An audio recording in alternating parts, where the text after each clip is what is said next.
നമ്മുടെ രാജ്യം കണ്ടതിൽ വെച്ച് ഏറ്റവും സങ്കടകരമായ കാഴ്ചകളാണ് കഴിഞ്ഞ കുറച്ച് ദിവസങ്ങളായിട്ട് ടിവിയിലും വാർത്തകളിലൂടെയൊക്കെ അറിയുന്നത്. വളരെ സങ്കടകരമായ കാര്യമാണ്. അത് അവിടെ പോയി കണ്ടു കഴിഞ്ഞാലേ മനസ്സിലാകുന്നു അതിൻ്റെ ഒരുപാട് പേർക്ക് നിമിഷ നേരം കൊണ്ട് കുറ്റവരെയും മുടയവരെയും വീടും സ്വത്തും എല്ലാം നഷ്ടപ്പെട്ടു. പക്ഷെ നമ്മളെല്ലാവരും ഒരുമിച്ച് ചേർന്ന് അവരെ സഹായിക്കുന്നു എന്നുള്ളത് വലിയ കാര്യമാണ്. അതിലെടുത്തു പറയാവുന്നതാണ് Indian army, navy, air force, fire and rescue, NDRF, police, അതുപോലെ ഹോസ്പിറ്റൽ, ഡോക്ടേഴ്സ്, സന്നദ്ധ സംഘടനകൾ, സാധാരണ ലോക്കൽ ആൾക്കാർ. ഈ ഒരു കല്ലെടുത്ത് മാറ്റിവെക്കുന്ന ഒരു കുട്ടി പോലും ഇതിന്റെ ഭാഗമായി മാറുന്നു.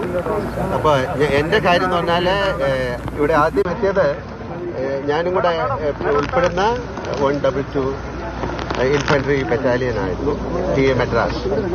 അവരിവിടെ വളരെ എല്ലാവരും അവരാണ് ആദ്യം ഇവിടെ എത്തിയത്. ഞങ്ങളുടെ 40 പേര് വളരെയധികം ശ്രമങ്ങൾ നടത്തി ഒരുപാട് പേരെ സേവ് ചെയ്യാൻ സാധിച്ചു. കഴിഞ്ഞ 16 വർഷമായിട്ട് ഞാൻ ആ ബറ്റാലിയനിലാണുള്ളത്. അപ്പോൾ ഞാൻ അവരുമായിട്ട് ഒരുപാട് പരിചയവും ഒരുപാട് സ്നേഹവും ഒരുപാട് ഇൻട്രാക്ഷൻസും ഉള്ള ഒരാളാണ്. തീർച്ചയായിട്ടും അവർക്ക് മാത്രമല്ല, ഇവിടെ വന്നിരിക്കുന്ന വേറെ പല യൂണിറ്റുകളുണ്ട്. അവർക്കൊക്കെ ഒരു പ്രചോദനമാകാൻ, അവർക്കൊക്കെ ഒരു നന്ദി പറയാൻ, മനസ്സുകൊണ്ട് അവരെ നമസ്കരിക്കാനായിട്ടാണ് ഞാൻ വന്നിരിക്കുന്നത്. തീർച്ചയായിട്ടും നമുക്കെല്ലാവർക്കും ചേർന്ന് ഇതിനെതിരെ വളരെ ശക്തമായിട്ട് നീങ്ങണം. ഇത്തരം പ്രകൃതി ദുരന്തങ്ങൾ ഉണ്ടാകാതിരിക്കാൻ നമുക്കെല്ലാവർക്കും ചേർന്ന് ഒരു തീരുമാനമെടുക്കണം.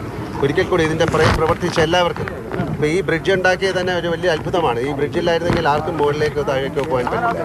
അപ്പോൾ അതൊക്കെ ഏറ്റവും പെട്ടെന്ന് ഒരു ഈശ്വരൻ്റെ സഹായം കൂടെ ഇതിൻ്റെ പുറകിലുണ്ടെന്ന് വിചാരിക്കാം. ഒരുപാട് പേരെ ഇനി കണ്ടെത്തേണ്ടതുണ്ട്.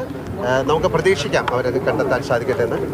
അതിലുപരി എനിക്ക് പറയാനുള്ളത്, ഞാനുമായിട്ട് അസോസിയേറ്റ് ചെയ്യുന്ന ഞങ്ങളുടെ ഒരു ഫൗണ്ടേഷനുണ്ട്, വിശ്വശാന്തി ഫൗണ്ടേഷനാണ്.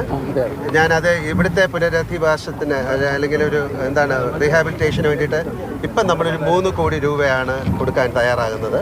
തീർച്ചയായിട്ടും അത് കഴിഞ്ഞിട്ട് പിന്നെ അതിൻ്റെ സ്ഥിതിഗതികൾ നിരീക്ഷിച്ചതിന് ശേഷം വീണ്ടും ഇവർക്ക് എന്തെങ്കിലും പണത്തിൻ്റെ കാര്യങ്ങൾ ആവശ്യമുണ്ടെങ്കിൽ വിശ്വശാന്തി ഫൗണ്ടേഷൻ വീണ്ടും പണം കൊടുക്കുന്നതാണ്. അപ്പോൾ നമ്മളൊരു 3 കോടി രൂപയുടെ ഒരു പ്രോജക്റ്റ്, ഒരു പുനരുദ്ധാരണ പ്രോജക്റ്റിന് ഞങ്ങളിപ്പം അനൗൺസ് ചെയ്യാണ്. ഞങ്ങൾ ഇവിടെ വെച്ച് ചെയ്യാൻ ഇതിലൊരു കമ്പൈൻഡ് എഫേർട്ട് ഉണ്ടായിരുന്നു. ആർമി എല്ലാ ആൾക്കാരും, അത് കേരള പോലീസിൻ്റെ SOG ആയിരുന്നു ആദ്യം ഓടി എത്തിയത്. ആ ഒരു എഫേർട്ടിന് എങ്ങനെയാണ് ഞാൻ പറയുന്നില്ല. അതാണ് നമ്മുടെ ആർമിയിൽ എല്ലാവരെയും ഇതിൽ നമുക്ക് അത് ഒരാളെ എങ്ങനെ നന്ദി പറയേണ്ടതെന്നറിയില്ല. അവരുടെ ജീവൻ പണയം വെച്ച് മറ്റൊരു ജീവനെ രക്ഷിക്കുക എന്ന് പറയുന്നത് അതാണ്. ഇതിൻ്റെ എല്ലാ കാര്യങ്ങളും മറന്നുകൊണ്ട് ഒരു സഹായിക്കുക എന്ന് പറയുന്നത് ഒരു വലിയ കാര്യമാണ്. ഇല്ലല്ലോ, ഇത് ഏത് സ്ഥലമായാലും ഇമോഷൻ ഒരുപോലെയല്ലേ. തീർച്ചയായിട്ടും. പക്ഷേ നമ്മൾ മുകളിൽ പോയി കാണുമ്പോഴാണ് ഇതിൻ്റെ വ്യാപ്തി മനസ്സിലാക്കുന്നത്. ഇപ്പോഴും വളരെയധികം ചെളികൾ കൂടിയിട്ടുണ്ട്. അതിൻ്റെ അകത്ത് ആൾക്കാരുണ്ടോയെന്നൊന്നും അറിയില്ല. ബട്ട് നമ്മുടെ എല്ലാവരും, അവിടുത്തെ വോളണ്ടിയേഴ്സ് ആയാലും ഭക്ഷണം കൊടുക്കുന്ന ആൾക്കാരായാലും ഇതിൻ്റെ പുറകിൽ പ്രവർത്തിച്ച എല്ലാവർക്കും ഹൃദയത്തിൻ്റെ ഭാഷയിൽ പ്രഖ്യാപിക്കേണ്ടതല്ലേ? അതൊക്കെ തീർച്ചയായിട്ടും അത് എങ്ങനെയാണ് വരേണ്ടത്. അതാണ് ഞാൻ പറയുന്നത്, ഇന്ത്യ കണ്ട ഏറ്റവും ഒരു ദുരന്തങ്ങളിൽ ഒന്നാണ്. തീർച്ചയായിട്ടും അത് മിസ്റ്റർ മേജർ രവി വിശ്വശാന്തി ഫൗണ്ടേഷൻ്റെ ഒരു ഡയറക്ടറാണ്. അദ്ദേഹത്തിന് എന്താ പറയാനുള്ളത്